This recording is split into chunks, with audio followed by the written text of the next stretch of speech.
வீட்டுக்கு திடீர்னு கெஸ்ட் வராங்களா?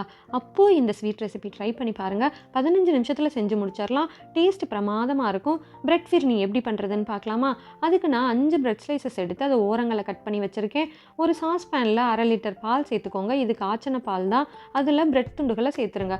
உங்களுக்கு வேணா நீங்க பிரெட்ட மிக்ஸர் ஜார்ல சேர்த்து லைட்டா பிளெண்ட் பண்ணியும் பால்ல சேர்த்துக்கலாம். இப்படி சேர்த்தீங்கன்னா உங்களுக்கு சாப்பிடும்போது நல்லாயிருக்கும். பிரெட்டையும் பாலையும் நல்லா கலந்து விட்டுருங்க. லோ ஃப்ளேம்ல வச்சு குக் பண்ணிருங்க. பிரெட்டும் பாலும் நல்லா கலந்ததும் அதில் 1 கப் சர்க்கரை சேர்த்துக்கோங்க. சேர்த்துட்டு அதையும் நல்லா கலந்து விட்டுருங்க. வாசனைக்கு 4 ஏலக்காய் சேர்த்துக்கோங்க. நான் ஃபுட் கலர் சேர்த்துருக்கேன். ஆப்ஷனல் தான், உங்களுக்கு வேணால் நீங்கள் சேர்த்துக்கலாம். சர்க்கரை நல்லா கரைஞ்சதும் கடைசியாக இதில் நெய்யில் வறுத்த நட்ஸை சேர்த்துருங்க. சேர்த்துட்டு ஸ்டவ் ஆஃப் பண்ணிடுங்க. அவ்வளோதான், சூப்பர் டேஸ்ட்டாக பிரெட் ஃபிர்னி ரெடி. குயிக்காக செஞ்சு முடிச்சிடலாம். பட் டேஸ்ட் பிரமாதமாக இருக்கும். ட்ரை பண்ணி பார்த்துட்டு கமெண்ட் பண்ணுங்கள். Happy cooking, happy plate.